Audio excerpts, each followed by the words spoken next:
сайн байна уу? Өнөөдөр имжлэг ямар бичлэг хийж байгаа гэхээр би одоо ингээд 18 та ойкад 18 та өөртөө юу гэж зөвлөх байсан бэ гэсэн имжлэг хийж байна. Имжлэг яагаад хийхэр болсон гэхээр надад ингээд комментүүд агуу хэрдэг байхгүй юу? Асуултуудаас агуу хэрдэг. Та өсвөр насны хүүхдүүдэд зориулаад гоо зөвлөгөө өгч агуу хэрдэг байхгүй юу? Би яалийн том жоохон бахта надад нэг ах ч юм уу ихч байсан бол гоё хасан бахта ингээд зөвлөд өгчдөг. Миний дөө энийг ч болдгоо шүү. Энд чинь юм бидгийг шүү гэж бүх юм ингээд очрлаад хэлээд өгчдөг, тайлбарлаад өгчдөг. Ийм ах ихч байдаг байсан бол гоё хасан бахта гэж агуух боддог байсан. Имжлэг тийм вайбтай байгаасаа гэж агуух хүсэж байна. 18 даа өөртөө хамгийн нэгдүгээр юу гэж хэлэх байсан гэхээр бүх юм төр зурих. Ямар нэг хэцүү зүйл тохиолдож байгаад бүр ингээд давж дийлшгүй хэцүү зүйл тохиолдоод байгаа юм санагдаж байгаа чсэн чи нэг мэтгэл ардан гарцсан тэр зүйл ингээд чиний ард хоцорсон байх болно гэж хэлэх байсан. Хоёрдугаарт сингл байх ерөөсөө ч амар биш. Үнтэй үерхэж, нөхөрлөж, татна сотоо битээр. Сингл байх хугацаа чинь хамгийн гоё цаг хугацаа байхгүй юу? Чи ингээд өөрийгөө хайрлаж, өөрийгөө хүндэлж, өөрийгөө таньж, өөрийгөө ингэж уулгам ингэ хөгжүүлэх тийм үнэтэй цаг хугацаа. Тэр цаг ингээд өөртөө зориулах цаг хугацаа, өөртөө зориулах энерги бүх юмыг өөр хүнтэй хуваалцах гэж, өөр хүн зориулах гэж ер нь яах хэрэггүй гэж зөвлөх байсан. Өөрийгөө эхлэж хайрлаж, хүндэл сураагүй жиж, өөр хүнийг хайрлаж, хүндэлж байхгүй. За 3 дугаарт гэвэл 10 жил тийм үү коллежид ингээл янз бүрийн найзууд амирх байдаг тийм. Ингээл амирх найзуудтай олдог. Найз зүгээрэл амирх байдаг. Ямар нэгэн байдлаар ингээл муугаар чамтай ингээл найзч байгаа хүмүүс агуулх байдаг. Тэгэхээр тэр хүмүүсийг ингээд таньж мэдэх. Хамаагүй нэг удаачсан үл хүндэтгэж ингээд муухай ааш гаргаж байгаа олж тийм хүмүүсийг өөрийгөө үл хүндлүүлээл тэр хүмүүст өөрийгөө ашиглуулаад яваад иж болохгүй. Энийг би ингээд арай ихтгэхийн хожуу ойлгосон л доо. Одоо болохоор би ингээд нэг л удаа үйл хөдлөсөн бол би ихэд ингээд асууна. Чи намайг надад яагаад ийм маш харагч намайг жоохон гомдоочлаа.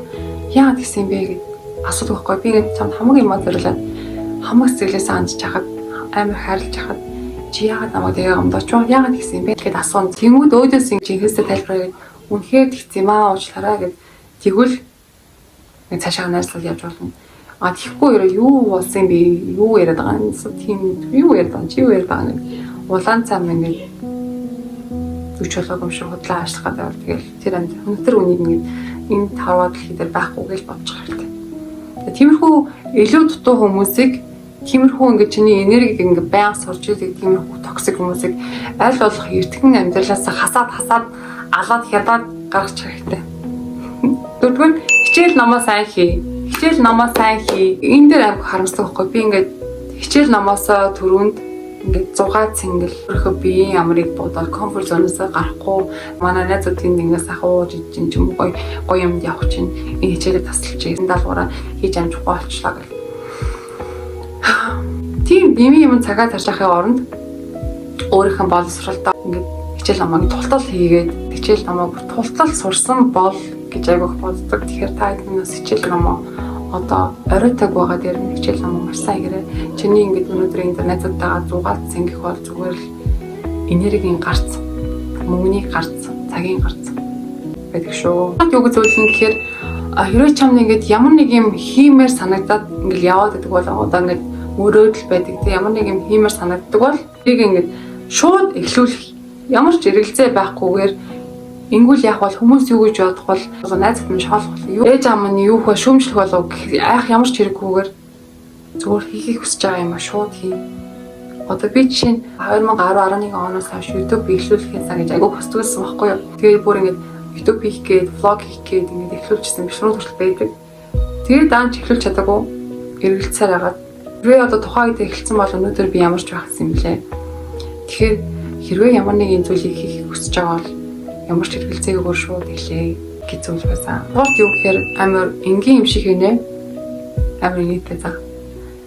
Нарны тасаа сайн дур. Бас хүзүүндээ бас гарандаа. Би нарны тасыг бол бараг хэдхэн жилийн өмнөөс амар тийм мэдвэхтэй төрхөж эхэлсэн байхгүй. Тэгээд тэрнээс болоод ингээд ер нь жоохон ингээд наснасаа ирж жоохон хөшрөөд байгаа. Нарны ингээд толттой болоод байгаа.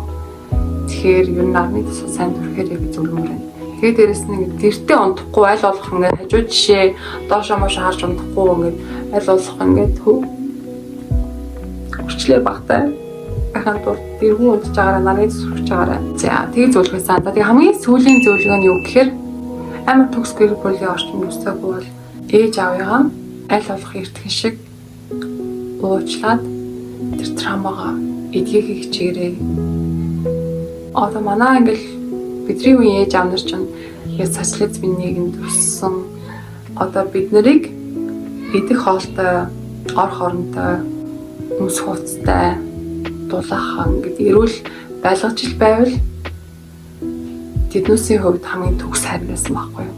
Манай ээж аав нар тухайн үедээ байж болох хамаг чадлаараа хичээсэн. Тэднээс бас ингээд анх удаа хамтарч байгаа мэдээж алдах хоногнууд байгаа гэдгийг ойлгоод уучлаад дотроо хэрэг траума байгаа тэрийг аль болохыг эртхэн шиг ингээд тэрийг эдгээгээд амьдралаа ингээд цаашаа өргөжлүүлээрэ гэж зөвлөх байсан. Ийм бичлэг сонсох хэрэгтэй байгаа хүнд нь хүрээсэй гэж хүсэж байна. Нэг ийм бичлэгийг үзээд бодлолтон жоохон ч өөрчлөлт ороосаа хиймээр байгаа зүйлээ эртхэн эхлүүлээд том амжилтанд хүрээсэй гэж хүсэж байна. Хэрвээ миний үеийн ч юм уу надаас ах их ч хүмүүс миний бичлэгийг үзчихвэл дүүнэртээ хэлэх зөвлөмжүүд, дүүнэртээ захимаар байгаа зүйлсүүдээ дор комментэн дээр бичээрэй.